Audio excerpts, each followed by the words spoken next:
Hello friends, welcome back to lead learn grow. আজ আমরা Peter লিঞ্চের লেখা ওয়ান আপন ওয়াল স্ট্রিট বইয়ের দ্বিতীয় ভাগ নিয়ে আলোচনা করব। Part 3, long term view. এই বিভাগে পিটার কিভাবে একটা ভালো পোর্টফোলিও তৈরি করতে হয় যাতে রিটার্ন বেশি এবং রিস্ক কম থাকে, কখন শেয়ার কেনা এবং বিক্রি করা উচিত, শেয়ার মার্কেটে স্টক প্রাইসের ওপর নিচে হওয়ার কিছু বোকা চিন্তাভাবনা নিয়ে আলোচনা করেছেন। চ্যাপ্টার 16, ডিজাইনিং এ পোর্টফোলিও। অনেকে ভাবে স্টক মার্কেট থেকে 25-30% রিটার্ন একটা ভালো এবং এটা বজায় রাখা দরকার, কিন্তু এটা সম্ভব নয়। কারণ কোনো বছর হয়তো 30% রিটার্ন আসবে, আবার কোনো বছর শুধুমাত্র 2% রিটার্ন আসবে, আবার হয়তো কোনো বছর -20% রিটার্ন আসবে। এটা আপনাকে মানতে হবে, নয়তো প্রতি বছর 30% রিটার্নের জন্য আপনি বেশি ঝুঁকি নেবেন, যার ফলে সবশেষে ক্ষতি হবে। লং টার্মে এফডি, বন্ডস ও অন্যান্য বিত্তীয় সাধনের তুলনায় বেশি রিটার্ন থাকলেই হবে। আপনার পোর্টফোলিওতে কতগুলি স্টক থাকা দরকার? অনেক বিত্তীয় পরামর্শদাতা ডাইভার্সিফিকেশনের জন্য পোর্টফোলিওতে 20-25টি স্টক রাখার উপদেশ দেন, কিন্তু বেশি স্টক রাখা মানে বেশি কাজ, বেশি রিসার্চ। তাই পিটার লিঞ্চের অনুসারে যে সকল কোম্পানি আপনার চেকলিস্ট পেরিয়ে গেছে তাদের স্টকে কিনুন। সেটা একটাও হতে পারে, আবার 10টাও হতে পারে, তবে সাধারণত কোনো স্মল পোর্টফোলিওতে 3-10টির মধ্যে স্টক রাখা ভালো। পোর্টফোলিওতে কীরূপ স্টক আছে এটাও রিস্ক কন্ট্রোল করে। বিভিন্ন ধরনের কোম্পানির রিস্ক টু রিওয়ার্ড রেশিও আলাদা আলাদা। স্লো গ্রোয়ার্সের ক্ষেত্রে লো রিস্ক লো গেন, স্ট্যালওয়ার্টের ক্ষেত্রে লো রিস্ক এবং মডারেট গেন। অ্যাসেট প্লেস: যদি আপনি কোম্পানির অ্যাসেটের ভ্যালু ভালোভাবে বের করতে পারেন তাহলে low risk high gain. Cyclicals: এরূপ company low risk high gain, আবার হাই রিস্ক লো গেন দুই হতে পারে, কারণ সাইক্লিক্যাল স্টক ইনভেস্টমেন্টে টাইমিং অত্যন্ত গুরুত্বপূর্ণ। ফাস্ট গ্রোয়ার্স এবং টার্ন অ্যারাউন্ড: এই দুই ধরনের কোম্পানিগুলিতে হাই রিস্ক হাই গেন থাকে। আপনি যেরূপ রিটার্ন চান এবং যতটা রিস্ক নিতে পারবেন তার উপর ভিত্তি করে নিজের পোর্টফোলিও তৈরি করুন। পোর্টফোলিও তৈরিতে বয়সের ভূমিকা অনেক বেশি। কেউ যুবক থাকলে তার রিস্ক নেওয়ার ক্ষমতা অনেক বেশি হয়, কারণ তার উপর দায়িত্বের ভার তুলনামূলকভাবে কম থাকে। অন্যদিকে একজন প্রাপ্তবয়স্ক ততটা ঝুঁকি নিতে পারবে না। Chapter 17, the best time to buy and sell. Stock কেনার সবথেকে ভালো সময় হলো যখন আপনি কোনো ভালো কোম্পানির স্টক সস্তা দামে পান। তাই economic crash, market slow down, stock কেনার সবথেকে ভালো সময়, কারণ এই সময় মানুষের ইমোশনের কারণে ভালো কোম্পানির স্টকগুলি সস্তা দামে পাওয়া যায়। যেমন কোনো টিপস বা উপদেশের ভিত্তিতে স্টক কেনা উচিত নয়, একইভাবে কারো উপদেশের ভিত্তিতে স্টক বিক্রি করা উচিত নয়। স্টক কেনা বা বিক্রির সিদ্ধান্ত সর্বদাই নিজস্ব রিসার্চের ভিত্তিতে হওয়া উচিত। কোনো কোম্পানির শেয়ার আপনার অ্যানালিসিস অনুযায়ী যেসব তথ্য থেকে কিনেছিলেন, যতদিন ওই তথ্যগুলি বজায় আছে এবং কোম্পানি অন্য কোনো সমস্যার সম্মুখীন হচ্ছে না, ততদিন স্টক বিক্রি করা উচিত নয়।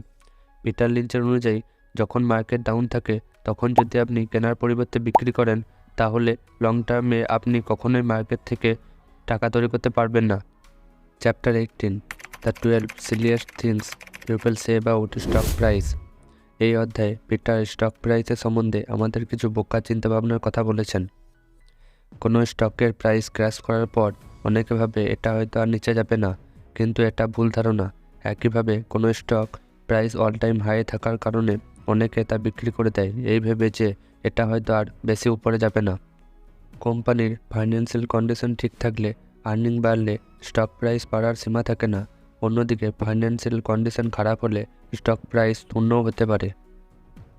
অনেকে ভাবে তারা হয়তো কোনো স্টক তার বটমে কিনতে পারবে, কিন্তু এটা প্রায় অসম্ভব। মার্কেট কখন কোন দিকে যাবে তা বোঝা সম্ভব নয়, তাই ভালো কোম্পানির স্টক সস্তা দামে পেলে তৎক্ষণাৎ কেনা উচিত। প্রাইসের বটম খোঁজার চেষ্টা না করাই ভালো। অনেকে পেনি স্টক এইভাবে কেনে যে তারা কম টাকায় বেশি স্টক পাচ্ছে, কিন্তু লোয়ার দামও সোনার থেকে অনেক কম। কিন্তু কোনটা কেনা উচিত তা আপনি ভালোভাবে জানেন, তাই কোয়ান্টিটির পরিবর্তে কোয়ালিটিতে ফোকাস করুন। কোনো খারাপ কোম্পানির স্টক কেনার পর তার প্রাইস কমার পর আপনি হয়তো ভাবেন আপনার কেনার দামে স্টক প্রাইস এলে আপনি বিক্রি করবেন, কিন্তু এটা আর হয়ে ওঠে না, আর আপনার লস বাড়তে থাকে। যদি প্রাইস কমার পর আপনি ওই কোম্পানির আরও শেয়ার কেনার ভরসা না থাকে তাহলে ওই স্টক তখনই বিক্রি করা উচিত। আপনি কোনো কোম্পানিকে ভালোভাবে বিশ্লেষণ করেছেন, তার ভবিষ্যৎ সম্পর্কে জেনেছেন, তারপর তাতে ইনভেস্ট করেছেন, কিন্তু তবুও বেশ কিছু বছর পরও স্টক প্রাইসে গতি নেই বলে তা বিক্রি করা উচিত নয়। যদি আপনার বিশ্লেষণ ঠিক হয় এবং কোম্পানি নিজের ফাইন্যান্সিয়াল কন্ডিশন বজায় রেখেছে তাহলে আপনি নিশ্চয়ই ফল পাবেন। স্টক মার্কেটের ক্ষেত্রে যেখানে ফান্ডামেন্টাল ভালো সেখানে ধৈর্য ফল দেয়। অতীতে কিছু কোম্পানির স্টকের দাম বেড়ে গিয়েছে, আপনি ওই কোম্পানিগুলি সম্বন্ধে জানতেন কিন্তু ইনভেস্ট করেননি, তাই ওই সেক্টরে অন্য কোম্পানি যার স্টক সস্তা দামে পাওয়া যাচ্ছে তা কেনা উচিত নয়। কারণ যদি আপনি ভালো কোম্পানিতে ইনভেস্ট করতে না পারেন তাহলে হয়তো আপনার লাভ হবে না, কিন্তু কোনো ক্ষতিও হবে না। অন্যদিকে না বুঝে খারাপ কোম্পানিতে ইনভেস্ট করার ফলে লাভের তুলনায় ক্ষতি হওয়ার সম্ভাবনা বেশি। যদি স্টকের প্রাইস বাড়ে তার মানে এই নয় যে আপনার ইনভেস্টমেন্ট ডিসিশন ঠিক। একইভাবে স্টক প্রাইস কমলে আপনার ডিসিশন ভুল, এটাও ভাবা উচিত নয়। রিসার্চই বলবে আপনার ডিসিশন ভুল না ঠিক। ইমোশনের দ্বারা সঞ্চালিত না হয়ে নিজের অ্যানালিসিস ও রিসার্চের উপর ভিত্তি করে স্টক কিনুন বা বিক্রি করুন। Chapter 19, options, future and shorts. বর্তমানে অপশনস এবং ফিউচার অনেক বেশি জনপ্রিয় হয়েছে, কারণ এখানে কম টাকার বিনিময়ে লেভারেজের মাধ্যমে অনেক বেশি শেয়ার কেনা যায় এবং লাভও অনেক বেশি হয়। পিটার লিঞ্চ বলেছেন, যে সকল স্মল ইনভেস্টর ধীরে ধীরে ধনী হতে চায় না তারাই অপশনস এবং ফিউচারের মাধ্যমে দ্রুত গরিব হওয়ার পথ বেছে নেয় এবং বলে স্টক মার্কেট একটা জুয়া। সবাই ধনী তো হতে চায় কিন্তু কেউ ধীরে ধীরে তা চায় না, তাই অতিরিক্ত ঝুঁকি নেয় এবং মার্কেটে শিকার হয়। স্টক মার্কেট থেকে ধন তৈরি সহজ নিয়ম, ভালো কোম্পানিতে দীর্ঘদিন নিজের টাকা বিনিয়োগ করে রাখা। যদি আপনি সত্যি স্টক মার্কেট থেকে ধনী হতে চান এবং কম্পাউন্ডিংয়ের ক্ষমতাকে কাজে লাগাতে চান তাহলে তার একমাত্র উপায় ফান্ডামেন্টালি স্ট্রং কোম্পানিতে লং টার্ম ইনভেস্টিং।